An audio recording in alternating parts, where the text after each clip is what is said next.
Let's see what year it is.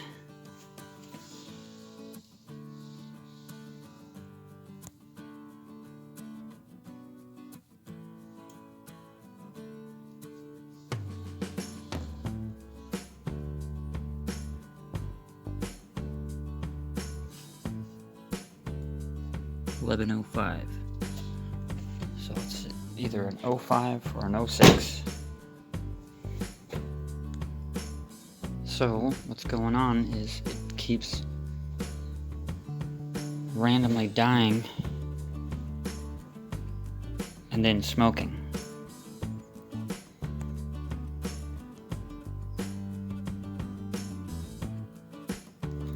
And so I drove around the block. It didn't die on me, but the belt squealed for a minute and then went away when I tried to turn the air conditioner on.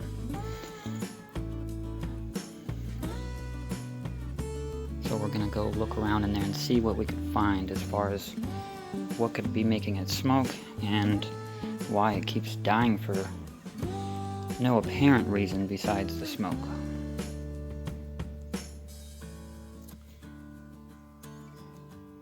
Alright, so we'll check the fluids, and if it's smoking, then we'll check the oil, transmission fluid, and radiator fluid. So let's start there, because one of those fluids could be dripping, and so we'll find the one that's low, and that's a good sign that it's could be the cause. So let's do this. Here's the oil. Pull this out. We'll read the dipstick and put it back in.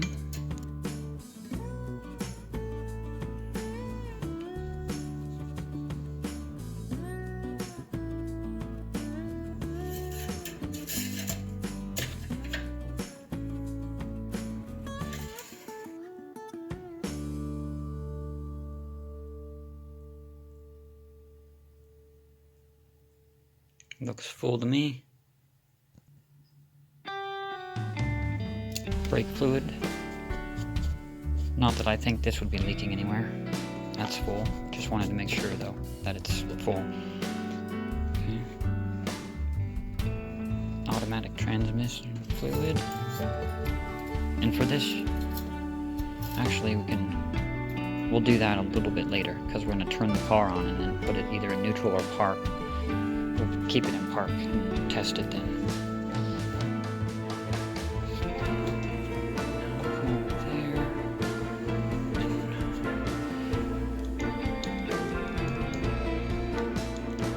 Little hot, but not too hot, not hot enough that it should blow up in my face. So you want to keep your head out of the way, and then if you open it really slow, it'll release the air first before it, or we'll say the pressure, before it just shoots up.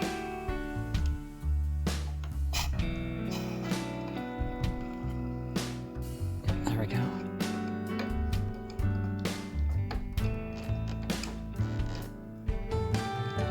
And then you just kind of let it sit for a second for all the air pressure to release. And then go ahead and take it off.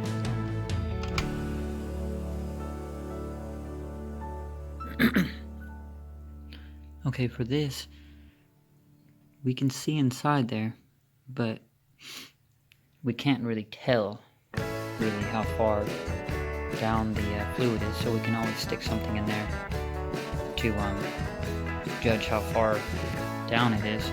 And then we have to come in the front and read those little bars there, which say max and minimum level.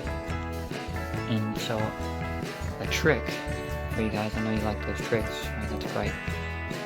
So to see where the fluid is inside there, you could do one of two things. One, you could put a light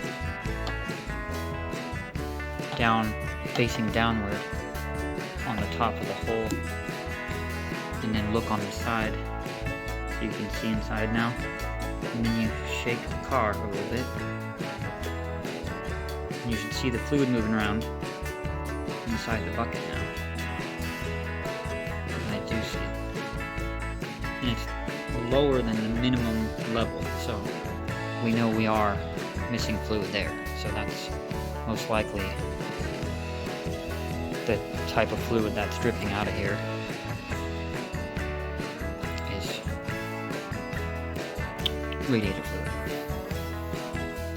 So now we'll check all the radiator type stuff and see if there's any problems with that to make that happen. Alright, so here's the upper radiator hose. That's what it's called if you're looking for it in the shop. So, one second. Alright, so we're just gonna look around the bead.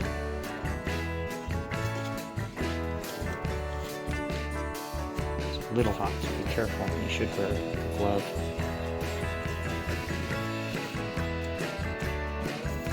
There's no water leaking. Oh wow. That's no good. See, now this is a definite problem here. And this could be the reason why that's low on fluid. So what this is this is supposed to be super easy to squeeze right now with no fluid in it at all, because the car's at operating temperature. So there shouldn't be any fluid in here, or if there was, or it just shouldn't be tight or pressurized. It shouldn't be pressurized. And so if this upper radiator hose is pressurized, then that means the thermostat is clogged or no longer working. And what that does is it holds the water inside the engine until the engine is at operating temperature. And then when it heats up to operating temperature, it pulls up a little pin which allows the water to flow through. And then the water will just circulate through the whole system. So the problem here would be that the thermostat is stuck in holding water in the engine and not allowing it to leave. So now that's why there's pressure in this hose, because the water went pumped in and got stuck right there. It can't go anywhere. And so this hose actually, right when I turned it off and opened it, it was a lot thicker than this. So the pressure was just disturbing the hose's strength. So we'll have to get a new hose, because this is all stretched out now. So it might not be safe. We'll see what happens after we take the thermostat out, which should be connected at the other end of this, right against the engine, which is where you'll normally find the thermostat, just about on any car. So we're going to take this off.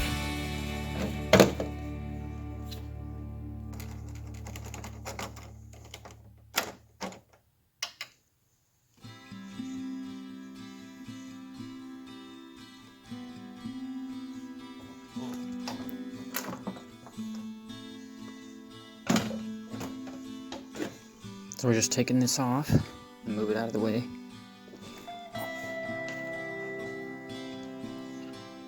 Okay, so I took the shield off and I'm following the hose, and there's the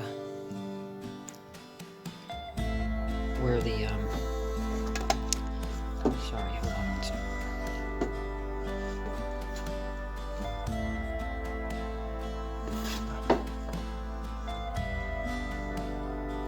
So there's where the thermostat is, right there. And wow, you can see that there's some kind of crud all over it.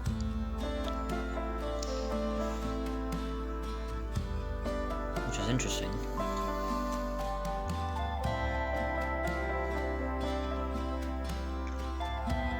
Looks like a little mold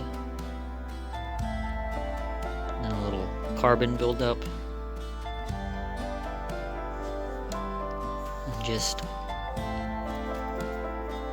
radiator fluid.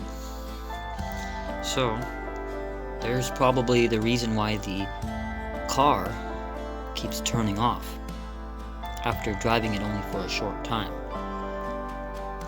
So I imagine the thermostat isn't opening up, and so the water's just staying in there, and then it gets too hot, and then the sensor turns it off.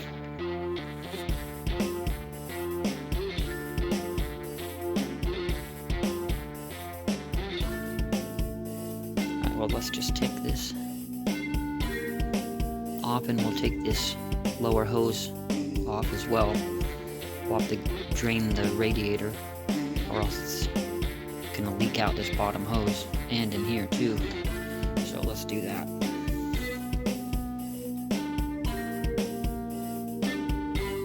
Alright, we are underneath the car, and the radiator's right inside here.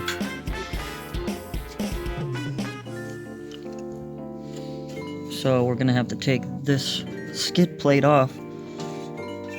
There's 1, 2, 3, 4, 5, 6, and then we'll just pop that down, move it out of the way, and we'll take the lower radiator hose off to drain all the fluid. Alright guys, so I'm underneath here, and wow, look at this. There's that carbon buildup stuff right here. You can see it. And then there's a bunch all around the top of this.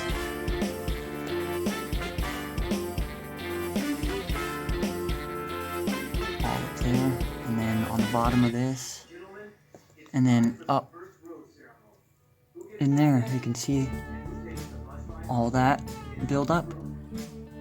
That's terrible. So in this situation, you would have to make sure that the weep hole on the bottom of the water pump isn't dripping. Because normally, if your water pump was going out, you wouldn't really know. But at the bottom of it, there's a little hole, and it starts dripping. It's called the weep hole, the water pump weep hole. And it'll drip a real slow drip every now and again when it first starts going out. Then when it's really just about out, it'll start almost free flowing, just a salt, like a little stream, and that would cause something like all this. Or something else that would cause all that would be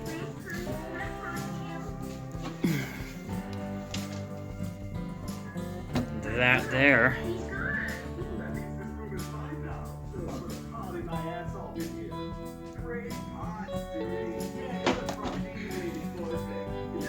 So it's clear to me that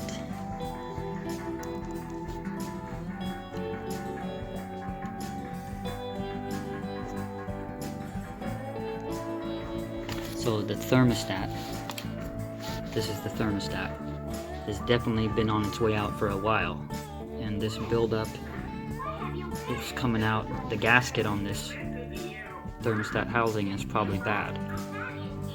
So that's probably, it's leaking all over the place. And it's just been dripping out all down there at the bottom of the engine and just corroding everything that it sits on. And then today when I was trying it out and hearing that big loud squeal, when I first turned the engine on and tried to turn the air conditioner on, and then after a while, after the car heated up even more, then the squealing went away when I turned the air conditioner on. And so now I realize what that was when the pressure built up in this hose and didn't have anywhere to go and was stuck in here, and it was coming in down here, it was just squirting out here and squirting. It probably squirted on the belt, and then that's what caused the belt to slip. So the belt's not really loose and doesn't need to be tightened after all. It just got sprayed from this bad boy here, thermostat, and that's what made it start slipping. That's what made the air conditioner not really want to work. All that good stuff. Interesting how one little thing could cause so many issues down the line. causing the car being low on radiator fluid. Certain cars won't start if your radiator fluid's too low. They have some kind of a sensor in there that allows your car not to start if there's too low radiator fluid. So that could also be what tripped the car to turn off. One of the many things that I found so far. And also I noticed that it's low on tranny fluid. So there's a few things here that need to be assessed. So we'll go ahead and go back to the bottom and take that hose off for you guys. Drain all this, whatever's left of the fluid in and out. Okay, so here we are at the lower radiator hose.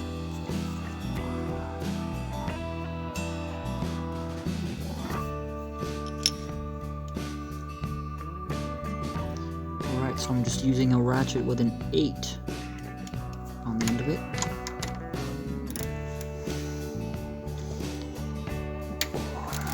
Lefty loosey, righty tighty.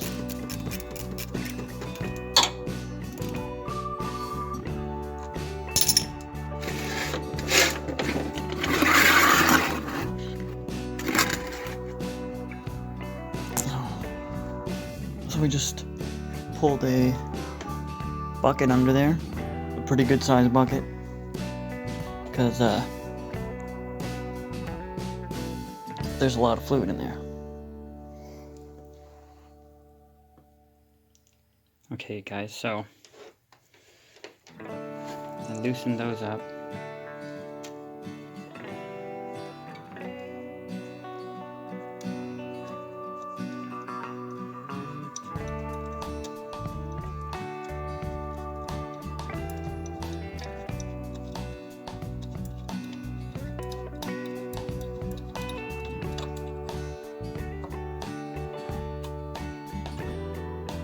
Some really long screws.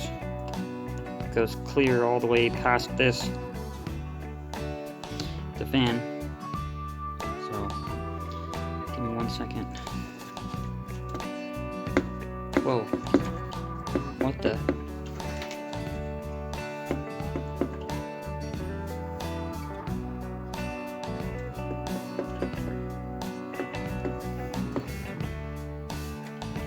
This radiator, guys, do you see that? It's floating, just floating in there, literally. There's nothing strapping it down.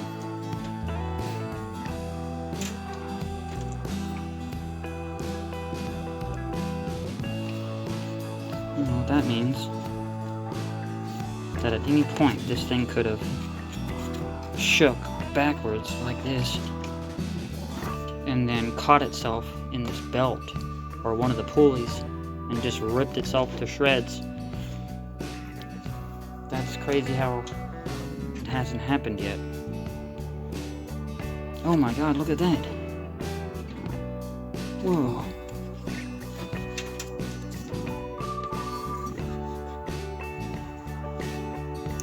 This is the cord for the fan, to actually, the electric fan, to make it work. Look at that, it did. It got caught in this spinning wheel. I'm surprised it didn't rip it to shreds. Just drilled a hole right in there. That would cut. It would overheat the car if those fans didn't come on ever. So we'll have to make sure. I'll test the end of that plug right there. And then I'll have the car running at operating temperature.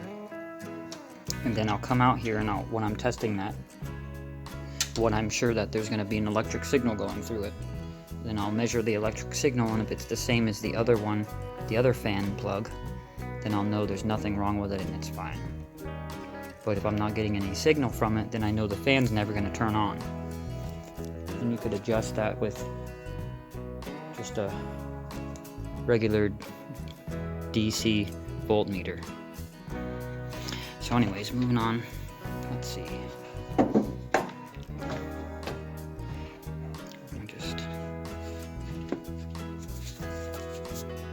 We will go down there later and zip tie that up. Whoa. And that too, apparently. It looks like there was a strap holding it in there. But there's no strap anymore. So that's just free too, to grab up on the belt, the serpentine belt. They call this belt a serpentine belt if you're looking for it at a store. Okay, so here we go. Let's take this off. And that's the thermostat right there. Ooh, it's stuck in there. I'm going to hit it with something.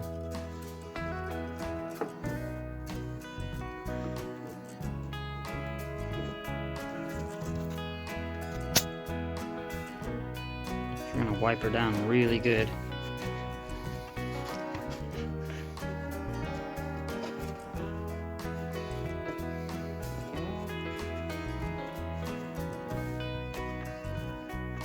Alright guys, so I couldn't, so I cleaned up around the thermostat. I keep forgetting the name of it for some weird reason. So now I have my screwdriver just shoved in there to try to pull it out, because we're not going to reuse this. We got another one. We'll get another one.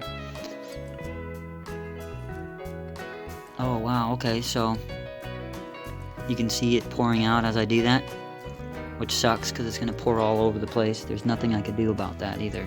I mean, how would I get something in there to stop that, you know? There's no room for anything. I'm just going to have a mess is what's going to happen. Bummer.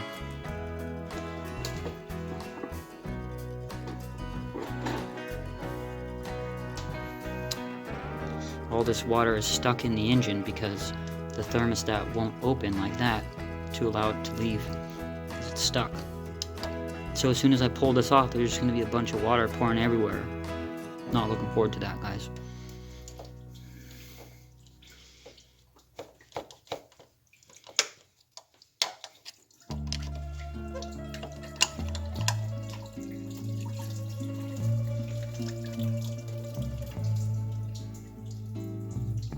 Yep, just pour all over the floor. Yep.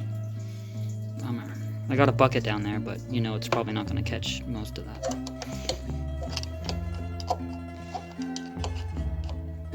Let's see. So now we're just going to want to get it in there and then pry it against something.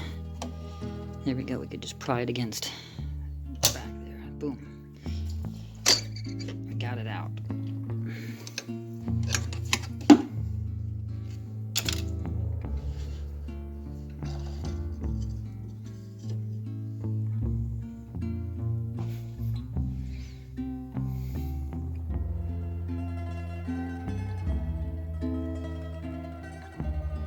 I mean, it doesn't even look that bad, but they don't have to look bad. They just have to not spring open when they get hot. I guess the spring just wears out over time. Getting hot, cold, hot, cold, hot, cold. We'll just throw that away.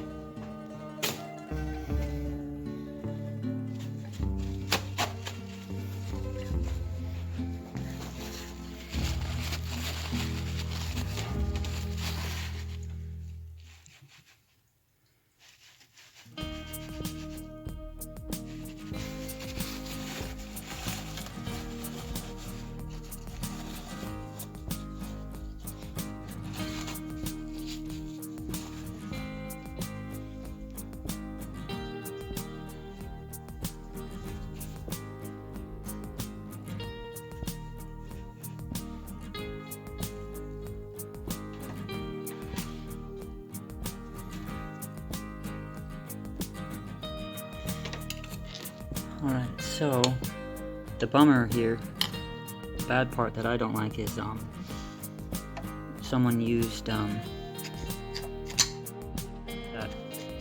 sealant stuff that you just squirt on, and it's like a gasket seal basically. And so now there's gasket seal all over this section in here that will make it so that the next thermostat I put in there won't go all the way in and seal the water from coming out, because there's all those bumps and uneven areas where that sealant is. So we'll have to scrape all that out the best way you could figure out how, at your own risk, without scraping the flat surface off too much and damaging it. You could just, whatever you can get in there, it's a tight spot. Not too much room unless you move the fan out of the way. The electric fan comes out. If you move that out of the way, you can have a good amount of room. But I don't plan on going that far unless I have to. So,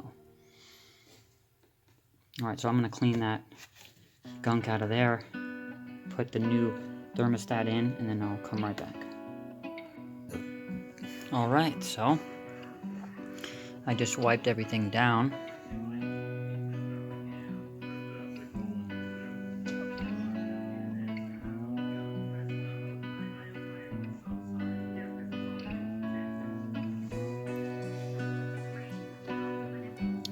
Okay,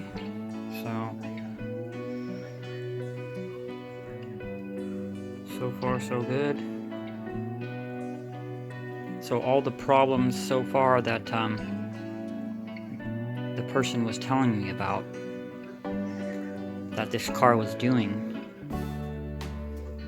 I've pretty much tended to all of them.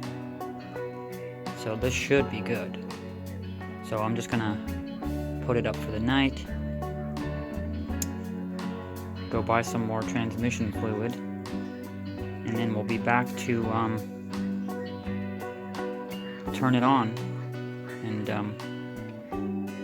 check all around the engine, all the way around the back and the side for any leaks at all, or smoke or anything that we can find while it's operating, and then we'll go from there. Thanks for watching. Woo-woo! Okay, so I'm back, and I was looking around to try to find any moisture or fluid leaking out of the engine or around it at all before I put any fluid in the reservoir for the radiator fluid. So anyways, I found some oil right there. You can see this tray has like a little bit of oil that was all the way over to here.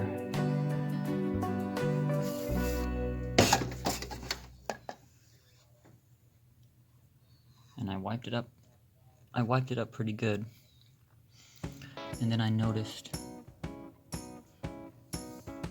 that there's oil running along that trough there.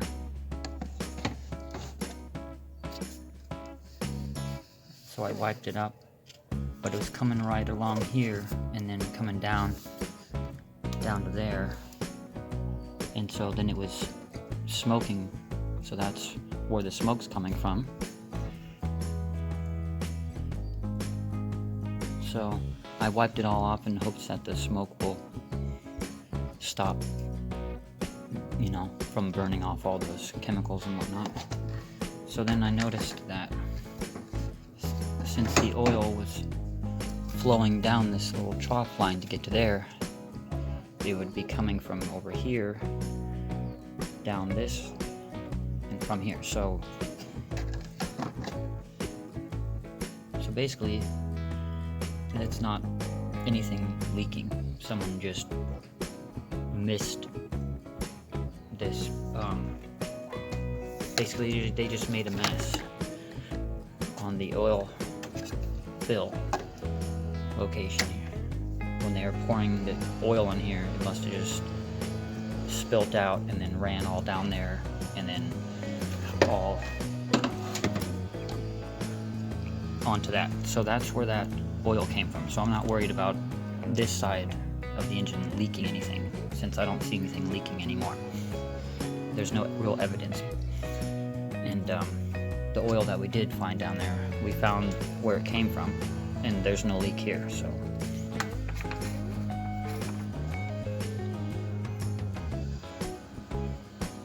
yeah, it's still got a good seal, and there's no oil around the outside of that, so it's not being pressured out, so that's good. However, when I was looking a little closer, I did see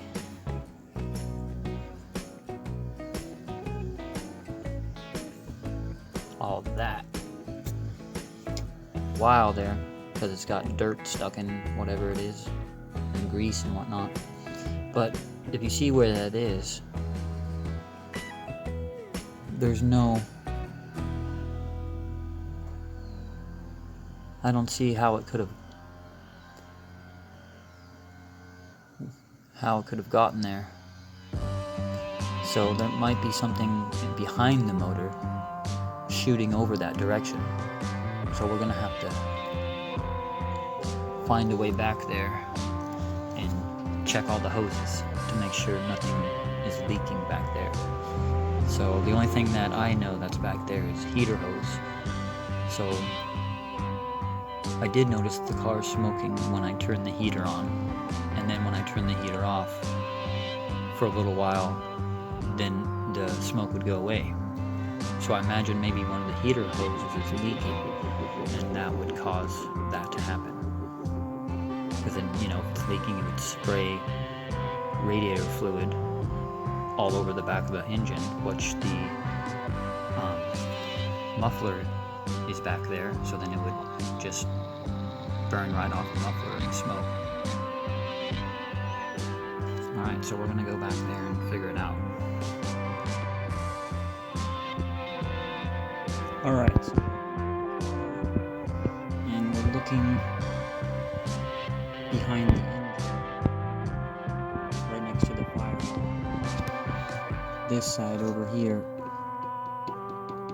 right straight up, is the firewall, and that is the back of the engine. Right there. So, and I was looking back there at all the hoses that go into the heater core, and right there you can see a fresh drip of radiator fluid.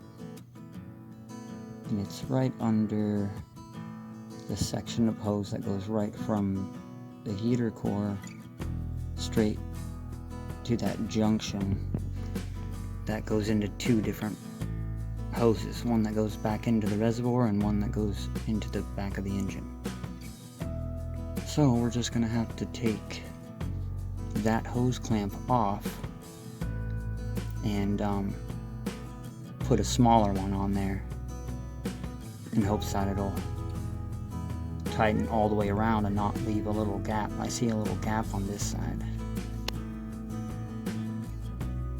So we'll just tighten that up with a different hose clamp and it should be good to go, and then we'll put some radiator fluid in it and off and running, off to the races.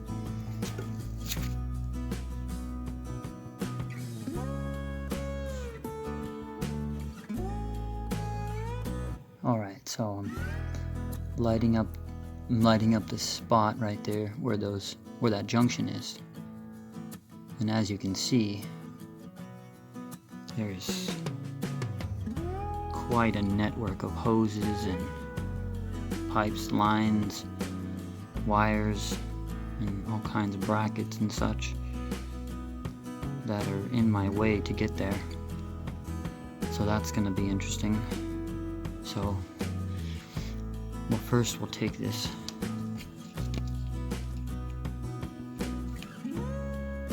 top hoses off. This one here.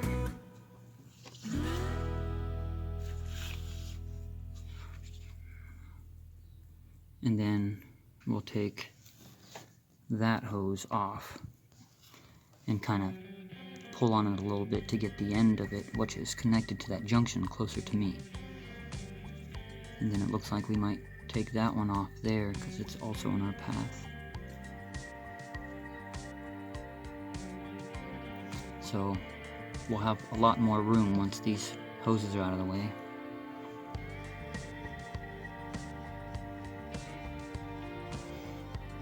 Alright, let's get to it.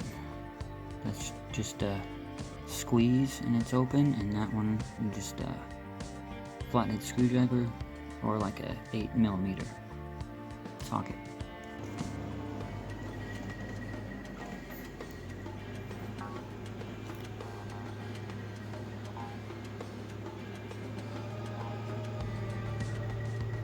So now we got a little bit of room to work with.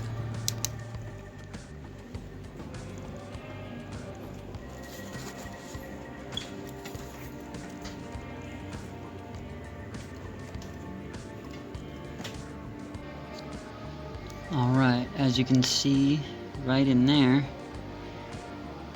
where that hose clamp is, I tightened all 3 of the hose clamps that were associated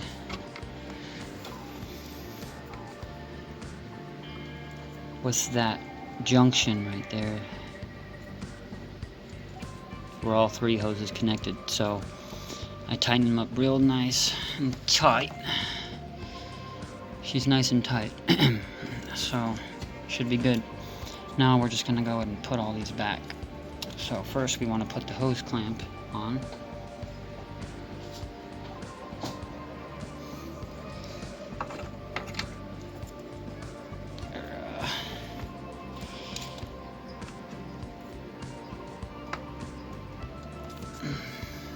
Let's see, where's...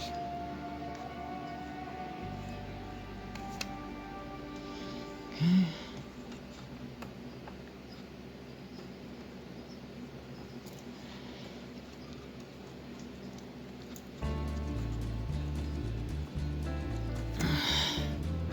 I was just holding the hose clamp with my fingers like that in the back while I was sliding that on because I didn't want it to slide all the way down the hose to the junction where I wouldn't be able to get it so easy. Now I'm noticing I should have put that on the other way, but it'll be fine. So without these guys,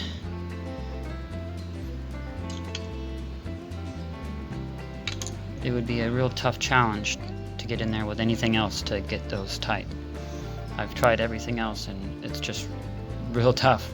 Unless you had like a whole bunch of extensions and a ratchet with like a wobble joint on it. That way it could move around different angles, then you would be able to get it. So then we'll put the next pipe on there. Tight for the next one.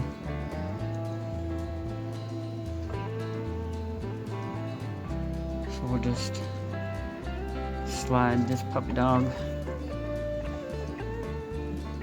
up onto the post up here.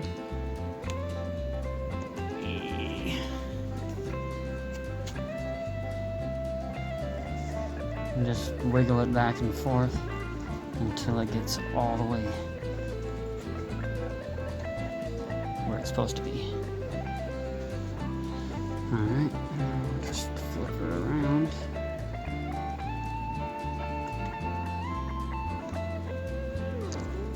Okay.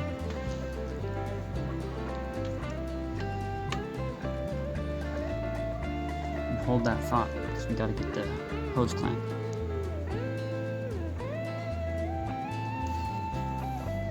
That one's not going to fall down anywhere, so I'll just leave it on there. There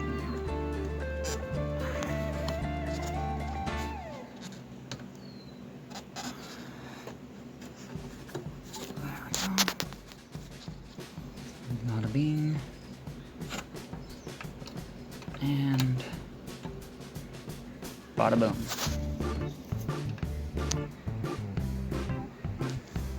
Alright. All good.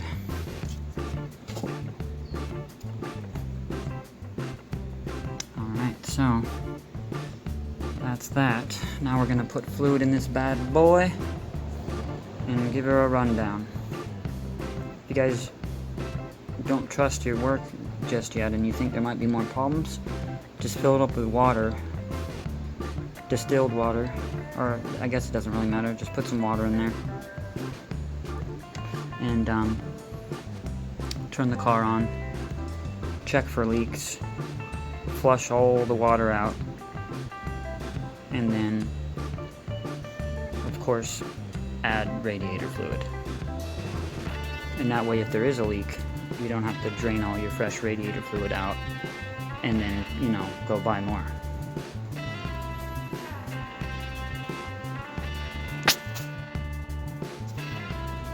Alright, so I filled it up, and we can't see if the water or the level is at the appropriate area, and if we look in there we could put our fingers in there, but then we'll have to take our finger on the outside and kind of measure, so you get a terrible reading. So the trick is, get a flashlight, stick it on top next to the reader, and then shake the car back and forth, and you'll see the water moving around in there. See that? Come on, let's see if I can get it better.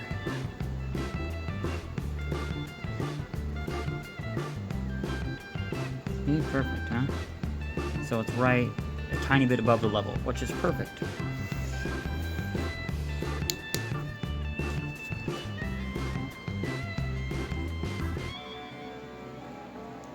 So these are all, this is like a vacuum line, and there's a vacuum line that goes in the side of here too, and some on the back and some around different areas on the front, like this one here. So, and I found that this one, the cap fell off somewhere, and I don't have one. Couldn't find anything else that would work.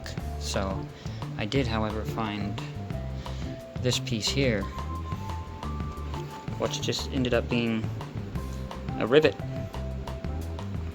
And this little bugger fits real snugly in there.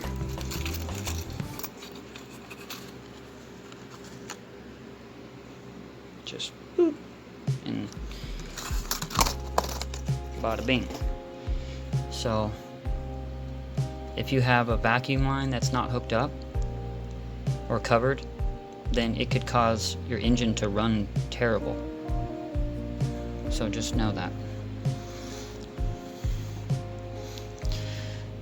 Alright, so I believe I've found all the problems that I could find, and now before I put the shroud, the cover back over it, and the skid plate or pan on the bottom, I'm going to turn it on and let it run for a little while and get to operating temperature, see if the thermostat opens up so that this is not like solid rock, it'll be like this but with water flowing through, and then we'll check to see, once the fluid gets pushed through the whole system and through all the pipes, if the fluid is still at the correct level or if we have to maybe add a little bit more in.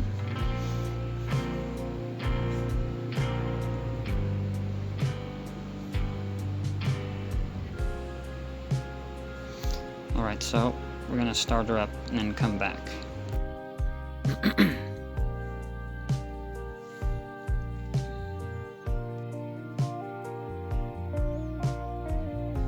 Okay, so we started the car,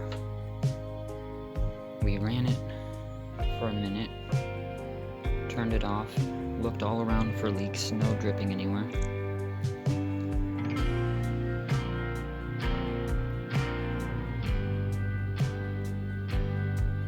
And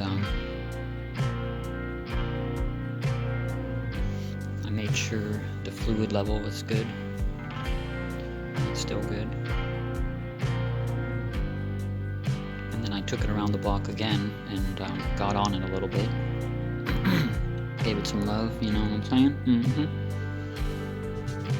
V6 has some balls. A little backbone. Don't you know? So anyways, now we're just gonna put this cover back on.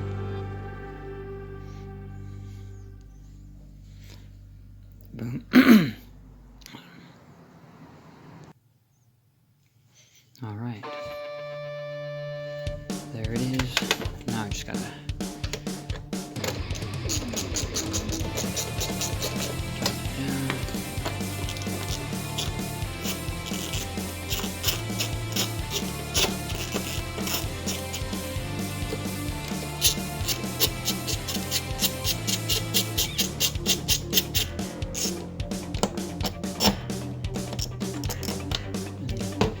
And you get the idea.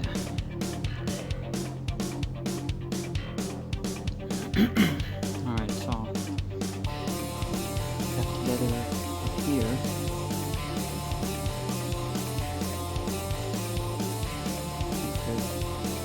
Nice and clean.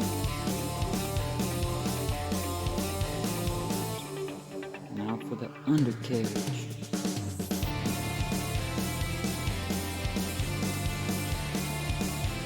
Alright, we are underneath the car.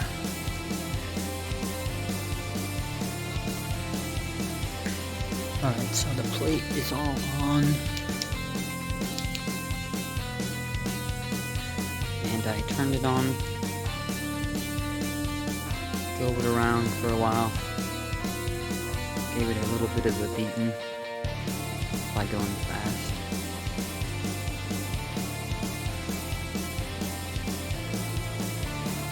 Drove around close distances for a day, and then far distances for a day, and no problems. So we did it.